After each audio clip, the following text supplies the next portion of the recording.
इदं कविभ्यः पूर्वेभ्यो नमो वाकं प्रशास्मे विन्दें देवतां वाकम् अमृतात्मात्मनः कलाम। इसी के साथ आज हम लोग कारक की प्रश्नोत्तरी करेंगे। कारक की प्रश्नोत्तरी करेंगे। चलिए, आज का हमारा पहला प्रश्न है, क्रियाजनकत्वम किम? क्रियाजनकत्वम किम? क्रिया का जनक क्या होता है या किसे कहा जाता है? व्यंजन को कहा जाता है या कारकत्वम को कहा जाता है? ए बी दोनों कहा जाता है, न कोपी, किसी को नहीं। तो क्रियाजनकत्वम किम तो कहा गया है क्रिया करोत इति कारकत्वम। क्रिया करोति, क्रिया करोति इति कारकत्वम। ठीक है। और दूसरा है क्रिया जनकत्वम।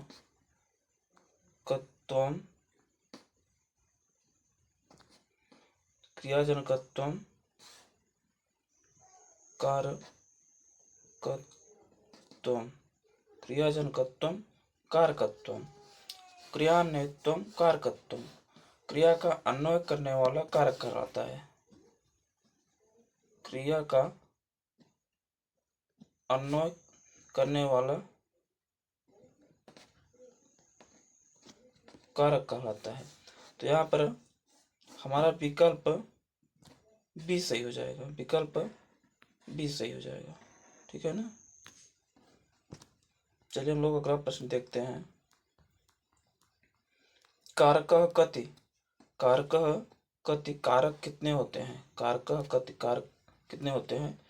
विकल्प 2, 3, 6, 5। तो ये दो जो होता है यह वर्ण होते हैं, वर्ण अक्षर, स्वर और व्यंजन। ठीक है, ये दो होते हैं। और 3 होते हैं स्पर्श व्यंजन होता है। 3 व्यंजन होते हैं, स्पर्श व्यंजन, अंतस्थ व्यंजन और फिर ऊष्म व्यंजन, ऊष्म व्यंजन। ठीक है, तो ये 3 व्यंजन होते हैं। एक इसमें आ जाता है, वो भी संयुक्त व्यंजन भी आ जाता है, लेकिन मुख्यतया से 3 ही व्यंजन होते हैं। और 6 जो होता है वह है कर्ता कर्म च करणम, कर्ता कर्म च करणम, संप्रदान, कर्ता कर्म च करणम। तो देखते हैं, कर्ता कर्म च करणम, संप्रदान तथैव च अपादाने।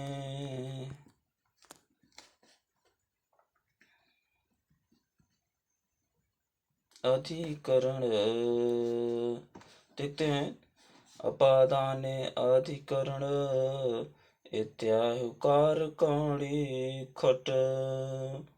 तो ये कारक 6 हो गए, कर्ता कर्म करण संप्रदान अपादान अधिकरण। 1 2 3 4, 1 2 3 4 5 6। ये कारक 6 हो गए। कारक कितने होते हैं? 6 होते हैं। ठीक है, तो विकल्प हमारा सी सही हो जाएगा। और ये जो 5 होता है यह पंचधा समास, पंचधा समास पंचधा। समास 5 प्रकार का होता है। तो यहाँ पर हमारा विकल्प सी सही हो जाएगा। चलिए हम लोग अगला प्रश्न देखते हैं।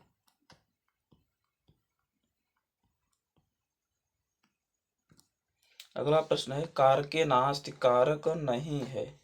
कारके नास्ति, कारक नहीं है, संप्रदान नहीं है, कर्ता नहीं है, संबंध नहीं है, करण नहीं है। तो कारक नहीं है, जैसा कि हमने अभी बताया है, कर्ता,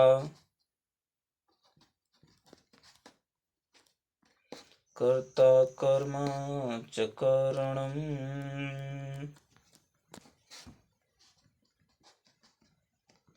संप्रदानम तथैव च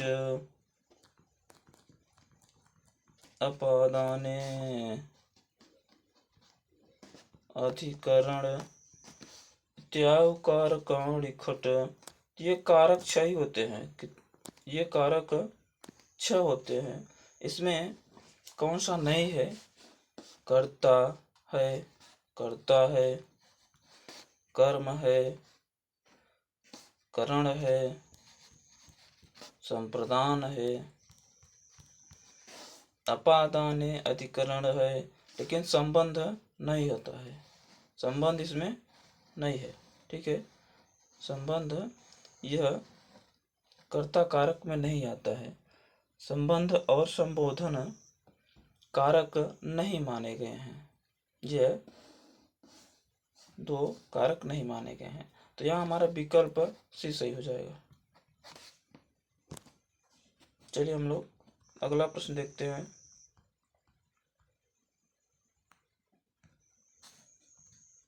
कर्तृवाच्य कस्य प्रधानता अस्ति। कर्तृवाच्य में किसकी प्रधानता होती है? कर्तृवाच्य में किसकी प्रधानता होती है? कर्ता की, कर्म की, भाव की, एक से अधिक की। तो कर्तृवाच्य में ये कर्ता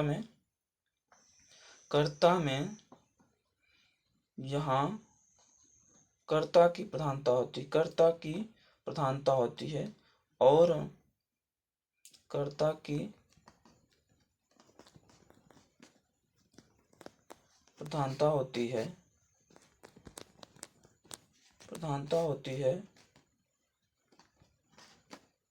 और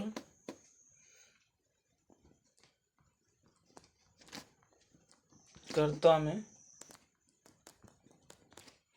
प्रथमा होती है, कर्ता में प्रथमा होती है, ठीक है।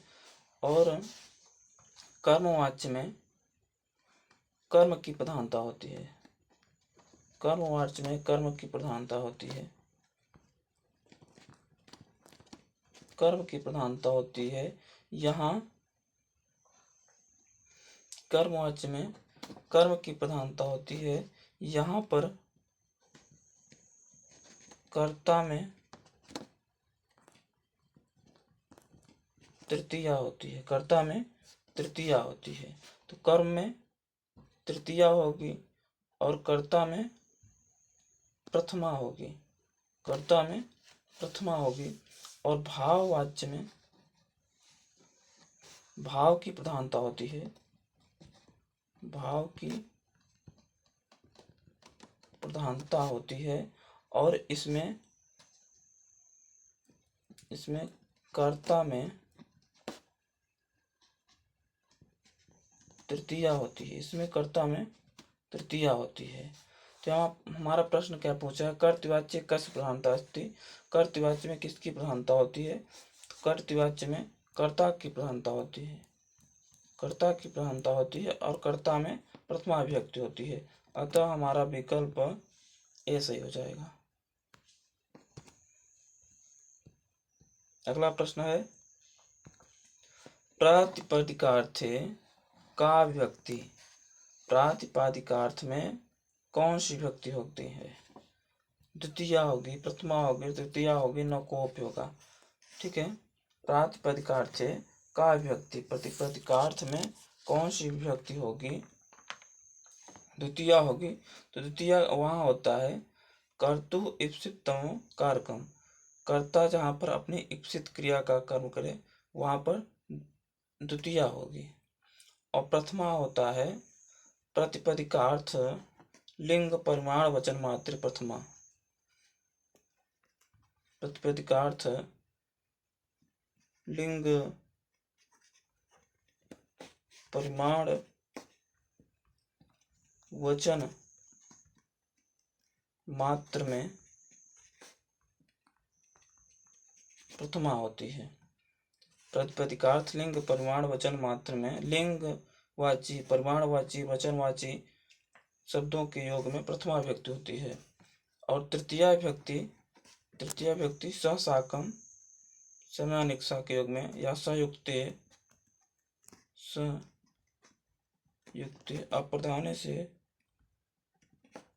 अप्रधाने से तृतीया होती है।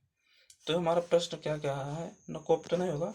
प्रतिपदिकार्थ का विभक्ति, प्रतिपदिकार्थ में कौन सी विभक्ति होगी, तो यहाँ पर प्रथमा होगी। विकल्प हमारा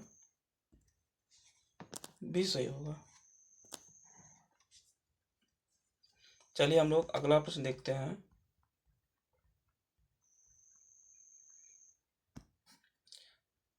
परिमाण मात्रे उदाहरण अस्ति। परिमाण मात्र का उदाहरण है। परिमाण मात्र में उदाहरण होगा। ठीक है, तो एक दो बहवः तटी तटम द्रोणो ब्रीहि एक से अधिक। परिमाण मात्र में कौन सा उदाहरण होगा, तो एक दो बहवः कहाँ पर होगा, एक दो बहवः यह वचन मात्र का है। वचन मात्र का है। यह प्रतिपदिकार्थ लिंग परिमाण वचन मात्र, तो यह वचन मात्र का है। वचन मात्र का है। और तटः तटी तटम, यह जो तटः तटी तटम है, यह लिंग मात्र का उदाहरण है। यह लिंग मात्र का उदाहरण है। इसमें लिंग निश्चित है कि नहीं है, यह लिंग मात्र का उदाहरण है। द्रोणो ब्रीहि जो है, यह परिमाण मात्र का उदाहरण है।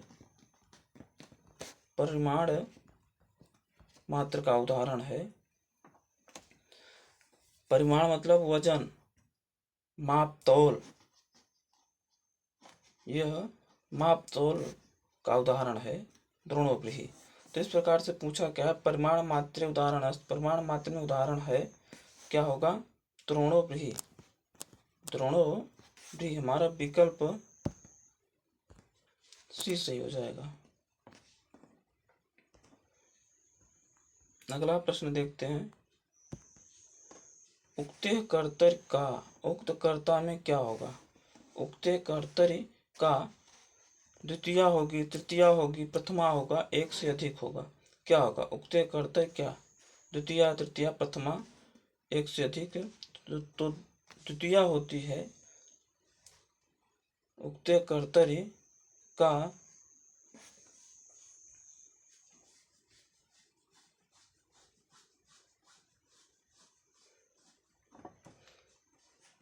कर्तुः विपक्षितमम में यह आधार की कर्म संज्ञा करता है। आधार की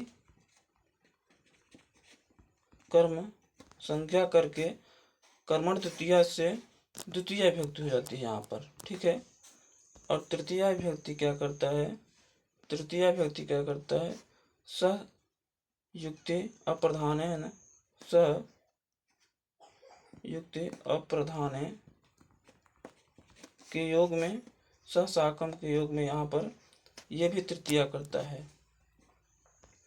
और प्रथमा क्या करता है, उक्ते प्रथमा करता है उक्ते कर्तरि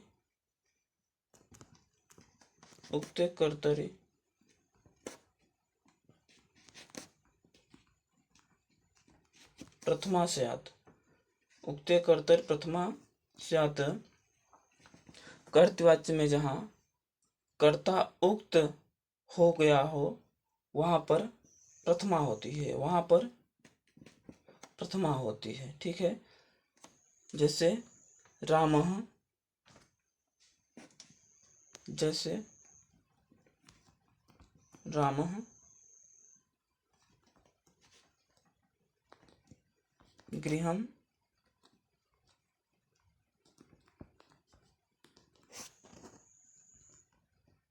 गच्छति। यहाँ पर रामः गृहं गच्छति, राम यहाँ पर प्रथमा है। ठीक, तो इस प्रकार से उक्त कर्ता में उक्ते कर्तरी का प्रथमाशात। उक्त कर्ता में क्या होगा? प्रथमा हमारा विकल्प सी सही होगा, विकल्प सी सही होगा। ठीक है, चलिए हम लोग अगला प्रश्न देखते हैं।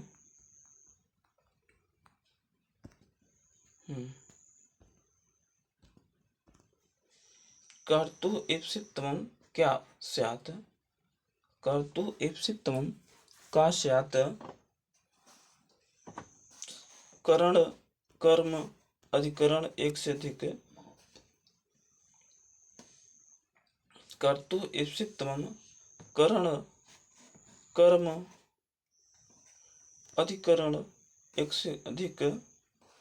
तो करण जो होता है यह करण से या द्वारा से या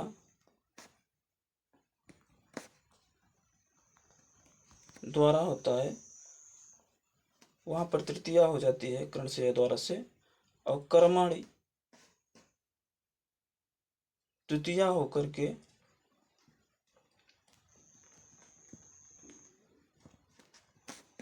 कर्मणि द्वितीया होकर के द्वितीया विभक्ति हो जाती है कर्म में।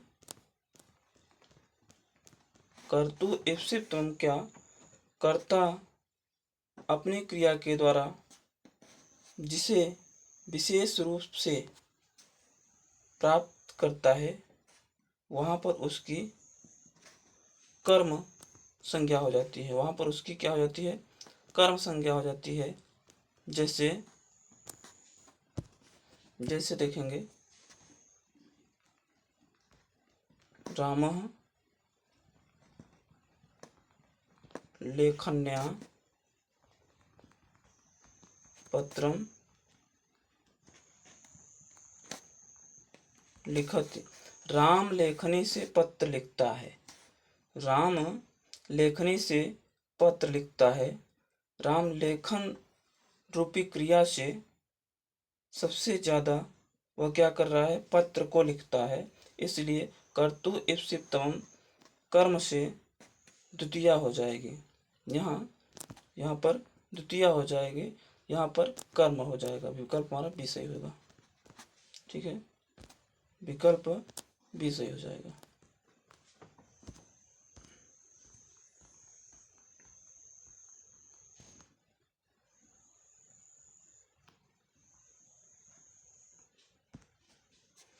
मुनिः शिलाम् अधिशेते कस्मिन् सूत्रेण? मुनिः शिलाम् अधिशेते, मुनिः शिला पर, मुनिः शिलाम् अधिशेते, मुनि शिला पर सोते हैं। मुनि शिलाम अधिशेते, मुनि शिला पर सोते हैं। कस्मिन् सूत्रेण, किस सूत्र से यह उदाहरण बना हुआ है? अभिनिशिष्य अतिसिंगस्थासाम उपानध्यांगस्य एक या अधिक। अभिनिशिष्ट क्या करता है? यह अभिनिशिष्ट क्या करता है? अभि तथा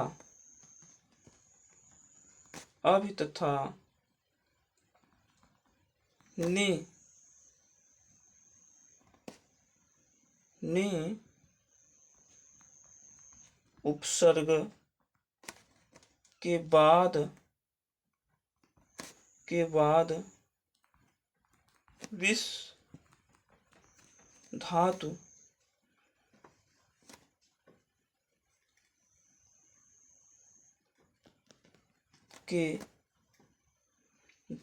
के आधार की कर्म संज्ञा करता है, यह कर्म संज्ञा करता है। तो उदाहरण देखेंगे हम लोग। सन्तः सन्मार्गम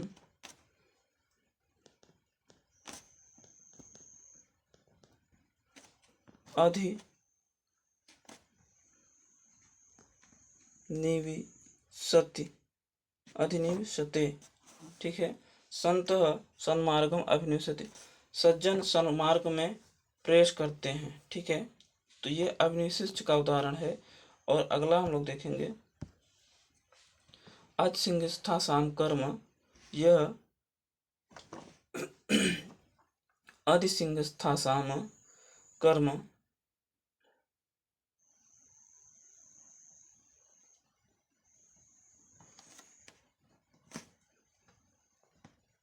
यह सी अस्था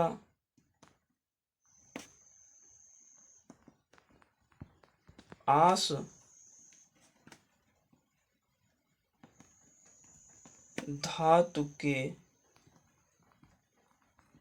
पहले यदि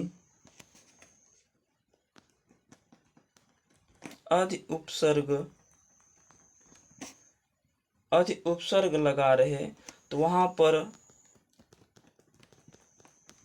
आधार की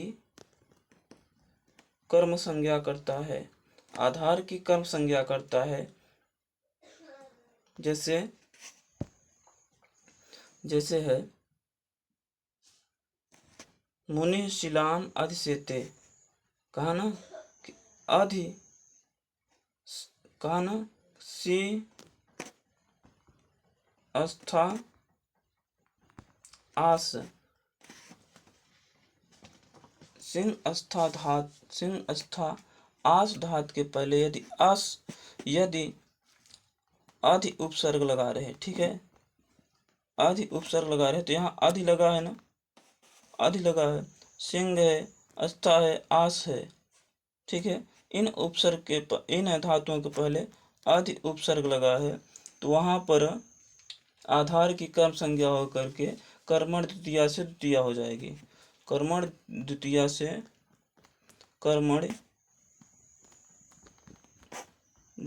से द्वितीया हो जाएगी, द्वितीया विभक्ति हो जाएगी, द्वितीया विभक्ति हो जाएगी। ठीक है, तो यहाँ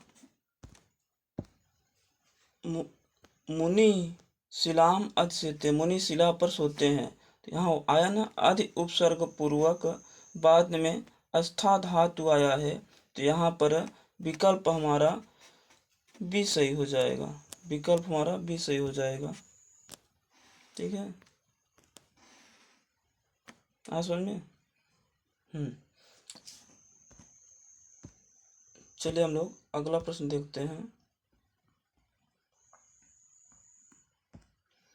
अंतरा अंतरेण युक्ते का विभक्ति, अंतरा अंतरेण युक्ते का विभक्ति, अंतरा अंतरेण युक्ते का विभक्ति प्रथमा होगा, तृतीया होगा, चतुर्थी होगी, द्वितीया होगा, क्या होगा? प्रथमा होगा। प्रातिपदिकार्थ में प्रातिपदिकार्थ वचन मात्रे, प्रातिपदिकार्थ लिंग परिमाण वचन मात्रे प्रथमा। ठीक है, तो यहाँ प्रथमा होगा ये सब सूत्र लगने पर। और तृतीया जो होती है वह सहयुक्ते अप्रधाने, सहयुक्ते अप्रधाने येनांग विकारः, सहयुक्ते अप्रधाने येनांग विकारः, येनांग विकारः सिर तृतीया होता है। और चतुर्थी होती है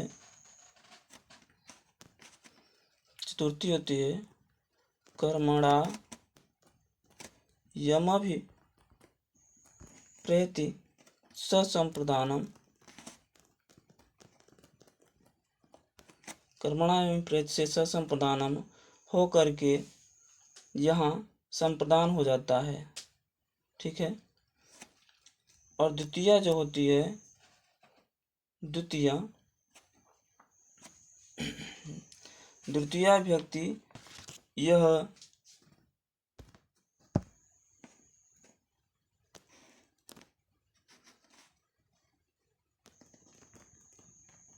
अंतरा और